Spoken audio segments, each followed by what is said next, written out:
Ibu-ibu dengerin, ada kaidah fikih namanya apa? Hukmul hakim yarfa'ul khilaf. Kalau ada perbedaan di satu daerah, di satu kampung, ditentukan oleh wali kota ini, maka apa yang menjadi perbedaan itu tidak boleh diambil, yang jadi ketentuan, yang jadi apa?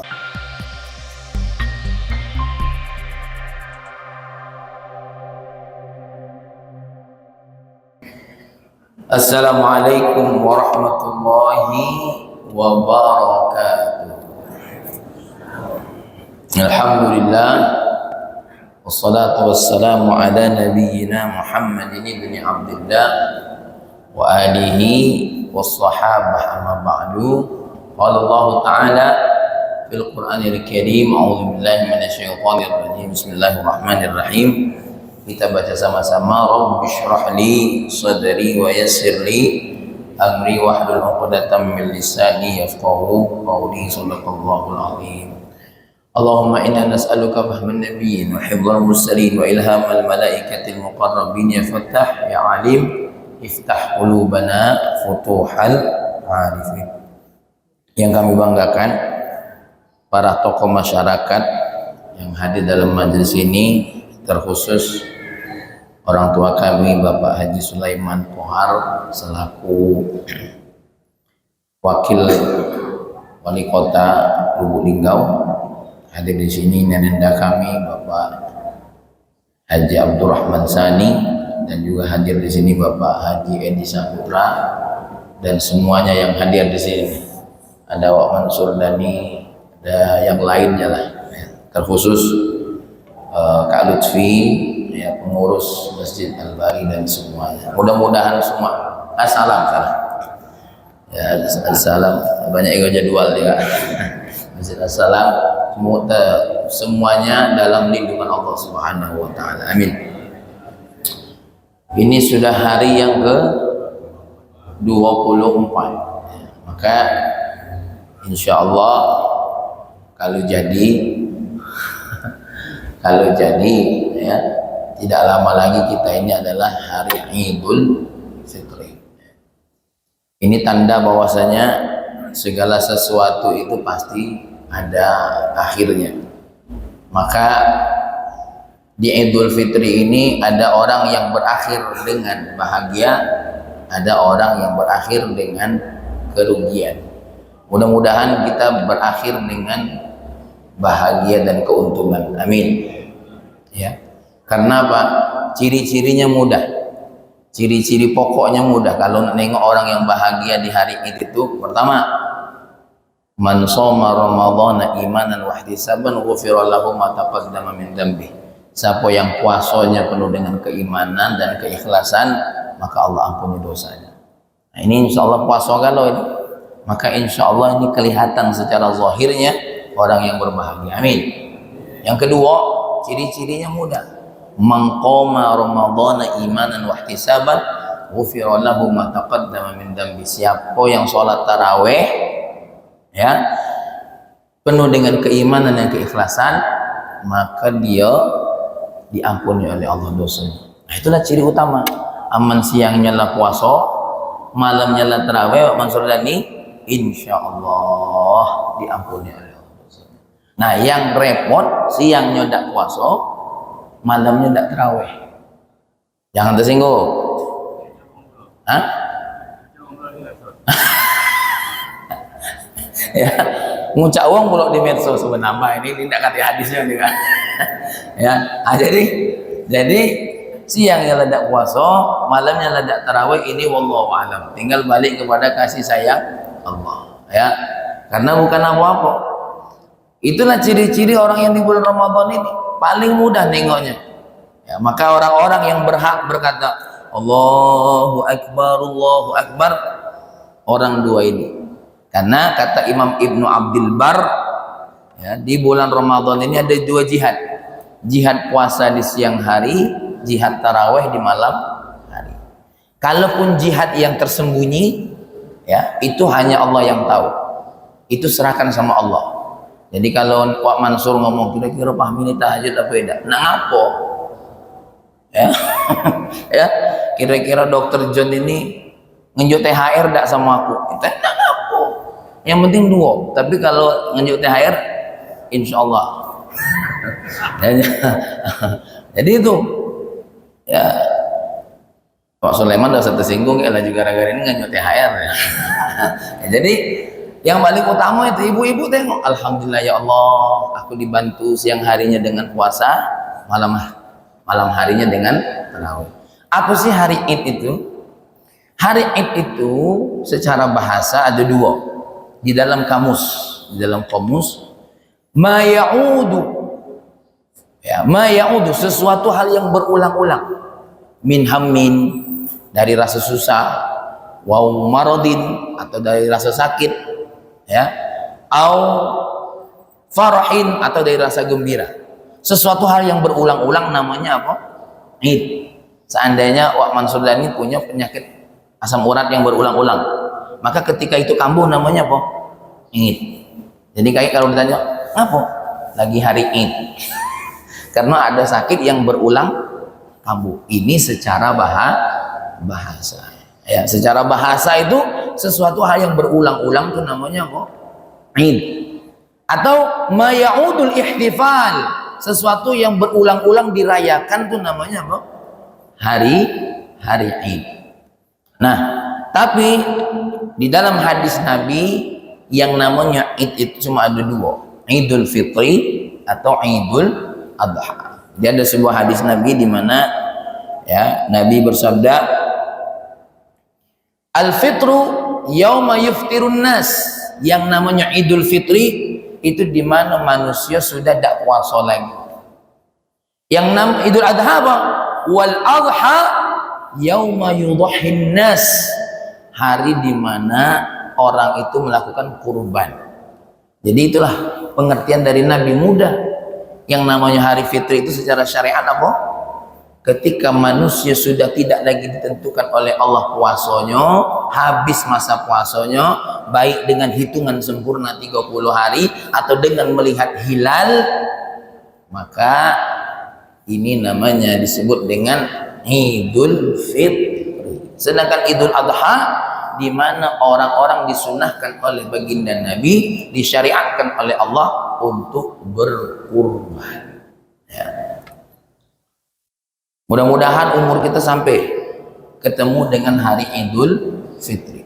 Amin. Nah, sekarang di hari Id ini, terutama Idul Fitri, apa yang kita lakukan?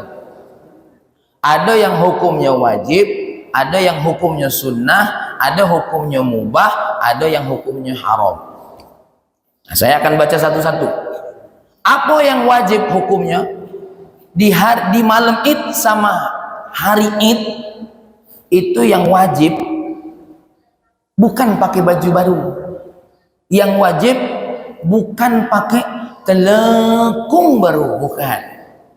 Yang wajib yang harus dipikiri pertama kali malam Id adalah zakat fitrah. Jadi ini orang-orang kadang-kadang belum bayar zakat fitrah, baju lah baru, sendal lah baru. Cak yakin baik umurnya sampai malam Id. Ya, mestinya yang didahulukan itu apa? Zakat fitrah, bayar. Makanya ibu-ibu yang mau beli baju baru ngomong suaminya, Kak, zakat kita mana dulu, keluarkan dulu. Ini yang paling utama. Karena zakat fitrah ini fungsinya dua. Tuhratan lis-shaimin, menjadi pembersih dari apa namanya? Yang mengurangi puasa kita. Yang kedua, tu'matan lil masakin, ngenjuk makan orang-orang miskin. Karena Dr. John di hari Id, Allah dak galak Dr. John seneng dewe makan kue nastar. Yang tadinya bulan Ramadan Dr. John berkurang 2 kilo, selesai Ramadan nambah 7 kilo. Itu kebanyakan makan kue nastar tadi. Hari itu yang miskin, yang fakir harus ikut bahagia. Jangan main-main, ya. Jangan main-main. Makanya ibu-ibu pikirkan nih pertama kali urusan zakat fitrah. Para suami terutama yang menjadi tanggung jawab. Nah, maka Fahmi ngajak ibu-ibu ngingetkan suaminya. Ya, kenapa saya ngajak ibu-ibu ngingetkan suaminya? Karena biasanya yang lebih dulu ingat baju baru itu bukan bapak-bapak, tapi ibu-ibu, ya. Dan baju baru ini bagi ibu-ibu sudah diprogram dari awal malam Ramadan. Ketika Menteri Agama mengumumkan malam ini malam Ramadan, ibu-ibu sudah punya rancangan. Nah, Kak, ini bakal baju baru kita lagi. Lah baru malam pertama, tidak baca, ini segera diprogramkan. Tapi bukan ibu-ibu yang di sini, bukan. Ibu-ibu yang di daerah Jakarta. Kalau ibu-ibu yang di sini, insya Allah lebih parah. Ya. Toko belum buka dan nak belanja. Nah, itu kalau ibu-ibu di sini. Ini yang pertama, yang wajib, yang harus dilakukan kaitannya dengan apa, ibu-ibu? Kaitannya dengan puasa kita di bulan Ramadan, di hari Id. Dan pembayarannya sebelum sholat Id berlangsung. Ya, kecuali ini. Contoh, di sini Kak Lutfi apa Kak? Panitia apa namanya? Panitia zakat. Panitia zakat apa namanya? Sampai menjelang sholat Id masih ada yang bayar zakat. Ini kan belum tersalurkan nih. Maka walaupun tidak sempat, sejatinya dia sudah bayar zakat fitrah. Hanya saja habis sholat Id masih boleh dibagikan. Kenapa? Karena dia sudah bayarnya ke tangan yang siapa? Ke tangan yang memang bertanggung jawab untuk membagikan. Nah, jadi panitia seandainya pas sholat Id belum sempat bagikan, itu sudah masih boleh, ya, masih boleh, asal memang sudah dipegang oleh siapa? Panitia yang memang berhak untuk menyambut zakat fitrah kita. Hadisnya jelas, hadis Imam Bukhari, ya, dari Imam Ibnu Umar. Ini saya bacakan hadisnya. Zakatul fitri so'an min tamrin, satu sok dari tamar, atau so'an min syair, atau satu sok dari gandum, ya. Dan selanjutnya dibayar qabla khurujin nas ila sholat, sebelum keluarnya orang untuk melaksanakan sholat. Makanya jangan heran, sunnahnya kalau Idul Fitri itu Wak Sulaiman sholat idnya agak diundur. Nah, cuma jangan siang itu diundur, itu dalam artian apa namanya, agak diberikan kesempatan bagi orang yang mau zakat fitrah. Tapi kalau sholat Idul Adha dipercepat, ya. Dipercepat itu bukan berarti jam 6 pagi langsung, ya, yaitu dipercepat supaya apa? Karena orang mau nyembelih kurban, disegerakan. Nah, ini yang wajib. Yang sunnah apa? Yang sunnah utama ada dua. Pertama, mengucapkan takbir. Walitukabbirullaha ala ma hadakum. Kita bertakbir. Apa yang ditakbiri? Ingat ayat Allahnya bunyinya ini. Walitukabbirullaha ala ma hadakum. Engkau harus bertakbir kepada Allah. Kenapa? Yang puasa ditolong bisa melaksanakan puasa, yang taraweh ditolong bisa melaksanakan taraweh. Jadi ibu-ibu waktu takbiran itu Allahu Akbar, bayangkan puasanya dari awal sampai akhir. Bapak-bapak takbiran itu apa yang dibayangkan? Sholat tarawehnya dari awal sampai akhir. Ya Allah, Allahu Akbar, Allahu Akbar, Allahu Akbar, Allahu Akbar. Nah, aku tuh yang bingung, puasa ida, taraweh ida, apanya yang ditakbir? Hah? Tapi inilah rahmannya Allah. Puasa dak puasa ikut bahagia. Tapi ingat, rahmannya Allah, Allah kasih bagi siapa? Yang puasa sama yang tidak puasa. Tapi rahimnya Allah hanya khusus untuk orang yang berpuasa. Ingat, ada rahman, ada rahim. Yang tidak puasa pakai baju baru, tapi tidak dapat rahimnya Allah. Yang tidak puasa ikut-ikut jalan-jalan, ikut-ikut sanjo pula, ya. Kadang-kadang ikut apa? Pak Alpen minal aidin wal faizin. Kenapa?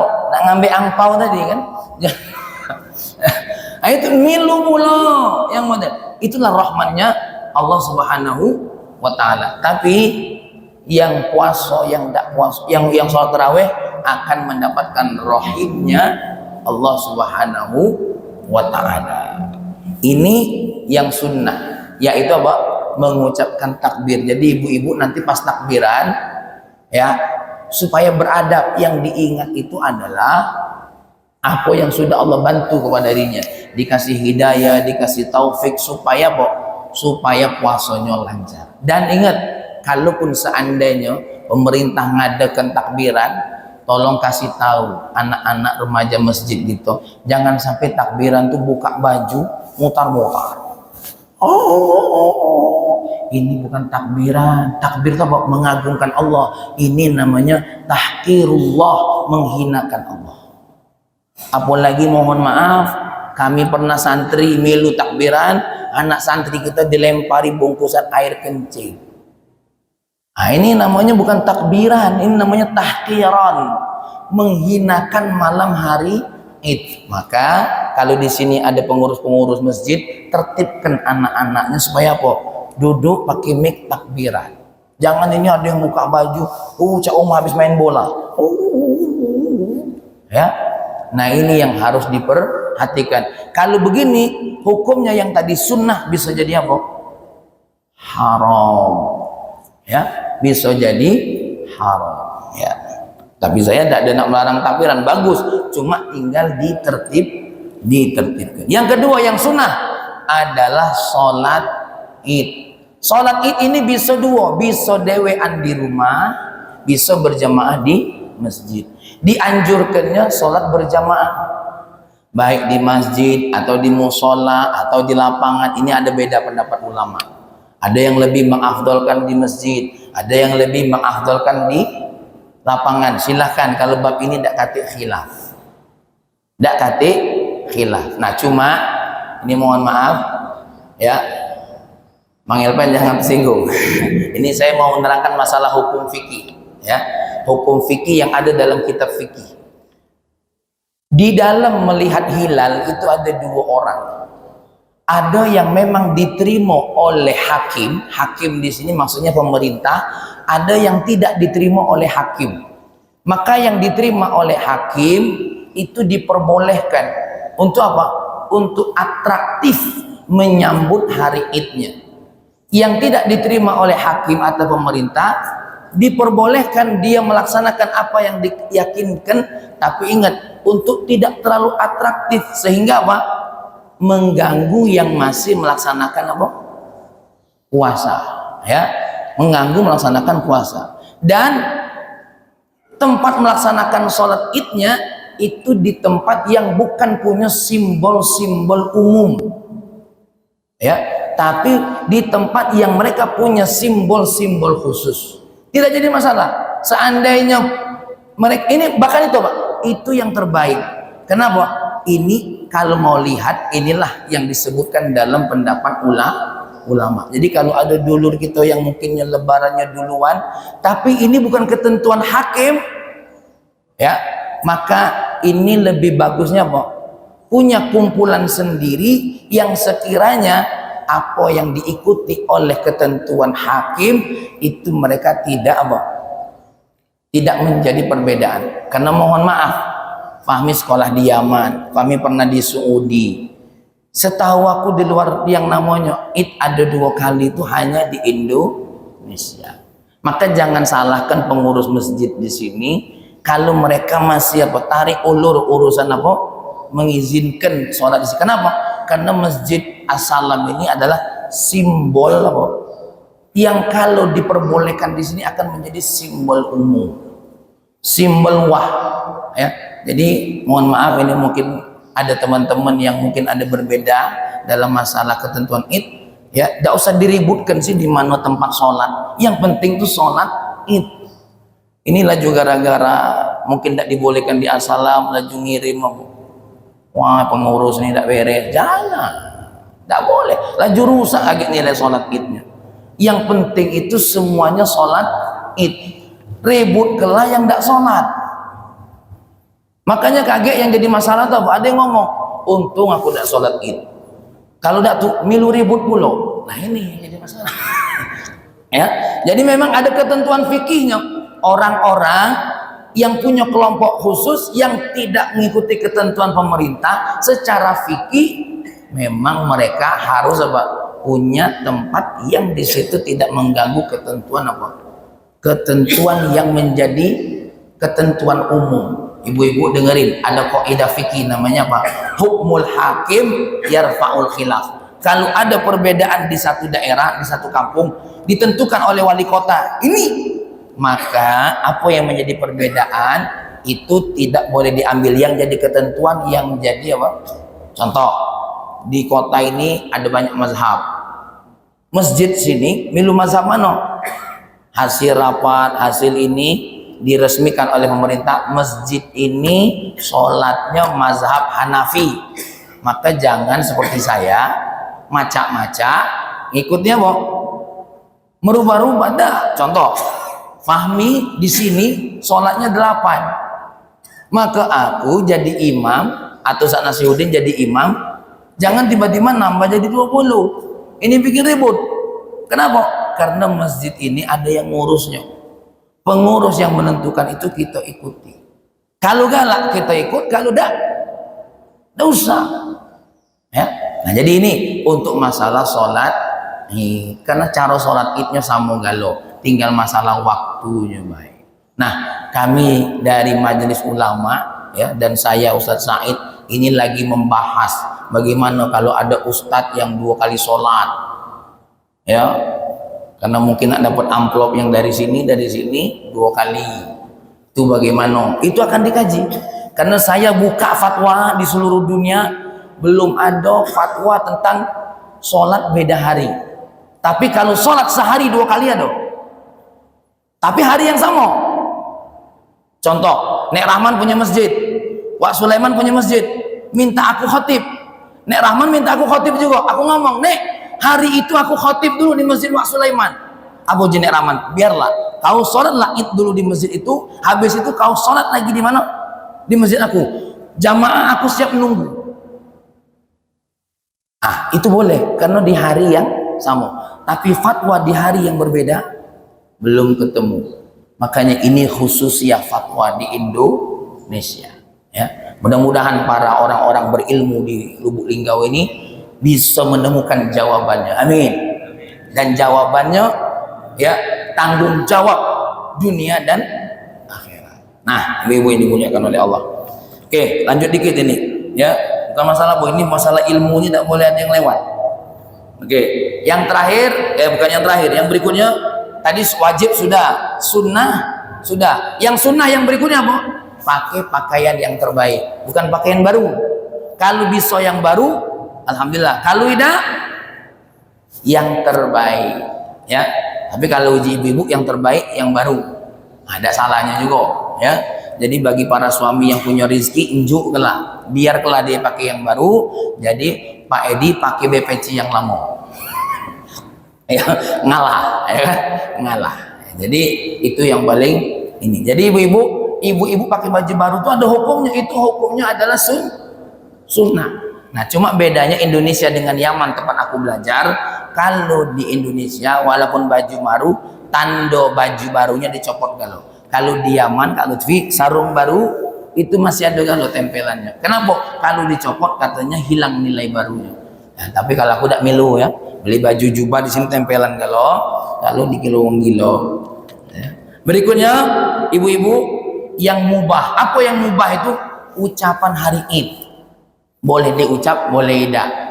Karena tidak ada ketentuan dari baginda Nabi Muhammad Sallallahu Alaihi Wasallam.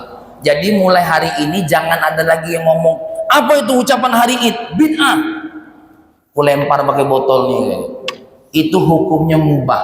Ingat, ulama Saudi saja sekelas Ustadz Ibnu Utsaimin membolehkan. Nah, ini aku sebut dulu dalil-dalilnya. Dari Jubair bin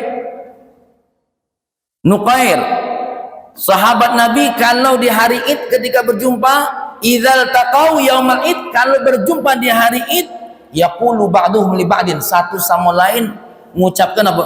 Taqabbalallahu minna wa minka. Apa taqabbalallah? Semoga Allah menerima apa yang kamu lakukan dan apa yang kami lakukan dan apa yang kamu lakukan. Jadi kita habis sholat taqabbalallah minna wa minkum, itu ada asarnya dari sahabat. Ya, kita saling mendoakan. Nah, di Indonesia ada doa khusus, minal aidin wal faizin. Apa artinya? Bukan mohon maaf lahir batin. Ini asal ngerti ke baik. Minal aidin itu apa? Doa. Semoga kita tergolong orang yang kembali suci. Minal aidin wal faizin. Apa arti faizin? Semoga kita tergolong orang yang beruntung. Ulangi lagi, minal aidin tadi apa?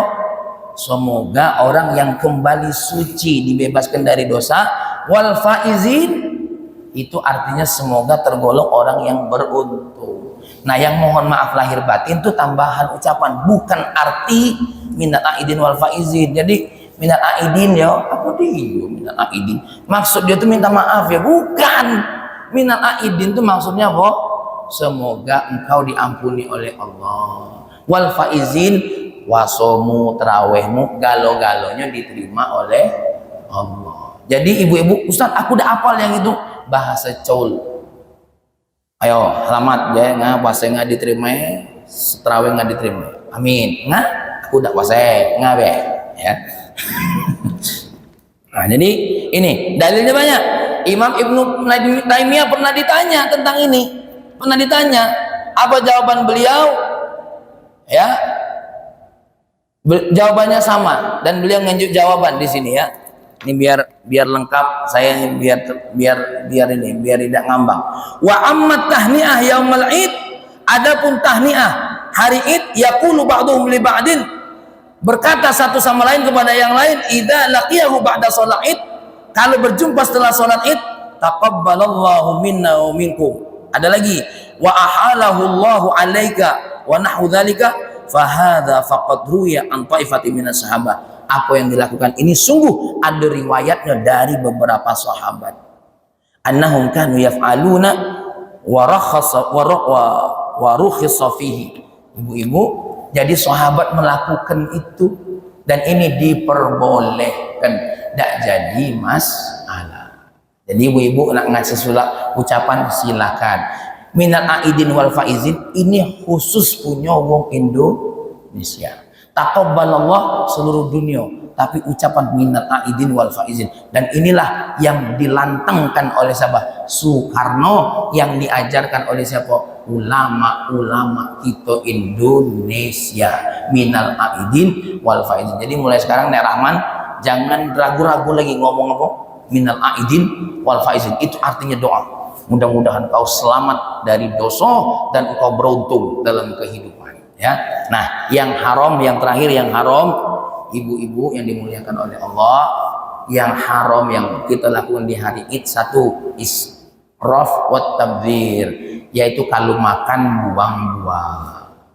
Mohon maaf, di hari Id ini banyak orang bersanjo tapi buang makanan. Di hari Id ini banyak orang yang bersanjo buang minuman. Kalau kita nak nyicip, cicip dikit-dikit, jangan ngambil banyak tapi dibuang. Lebih baik nambah walaupun tak katik malu daripada buang makanan. Aku ulangi lagi, lebih baik nambah walaupun tak katik malu daripada buang makanan. Karena biasanya wong hari itu seneng kalau wong makanannya dimakan. Kalau dibuang-buang, mohon maaf, itu dosa. Maka sekali lagi kepada siapapun yang bersanjo, ya, kalau seandainya pemerintah kita open house, dengar rendang nak diambil galau, penuh piring, pas dimakan tidak habis, ini hukumnya haram, dosa, ya. Dan yang berikutnya, yang terakhir ibu-ibu, yang haram, tolong apa yang dibeli tidak usah yang termahal, yang penting belilah yang terbaik dan sesuai dengan kemampuan. Ini sajalah yang dapat kami sampaikan. Mudah-mudahan yang hadir di sini minal aidin wal faizin. Amin. Mudah-mudahan yang hadir di sini ibadahnya galo-galonya diterima oleh Allah. Amin. Mudah-mudahan walaupun di Limbuk Linggau di Indonesia ada perbedaan, terjaga ukhuwah. Amin. Yang mereka punya keyakinan sendiri hari fitrinya, mudah-mudahan diterima oleh Allah, amin. Kita pun yang punya ikutan sendiri juga diterima oleh Allah, amin. Mudah-mudahan kita semua di sini bahagia semua, yang kaya, yang fakir, di hari Id semuanya diberikan oleh Allah kebahagiaan. Mudah-mudahan di hari Id ini kita bisa kumpul dengan keluarga, terutama keluarga yang jarang jumpa dengan diri kita. Mudah-mudahan di hari Id ini ya Allah, kita benar-benar orang yang kembali suci, kembali dibersihkan oleh Allah dari segala macam dosa dan masuk kategori orang-orang yang beruntung. Rabbana ya Allah, taqabbal minna salatana wa siyamana wa qiyamana wa ruku'ana wa sujudana wa takhasyu'ana wa tadarru'ana wa ta'abbudana wa tamim taqsirna birahmatika ya arhamar rahimin. Rabbana atina fid dunya hasanah wa fil akhirati hasanah wa qina adzabannar. Walhamdulillahi rabbil alamin. Mohon maaf atas segala kekurangan. Akhir kalam. Assalamualaikum warahmatullahi wabarakatuh.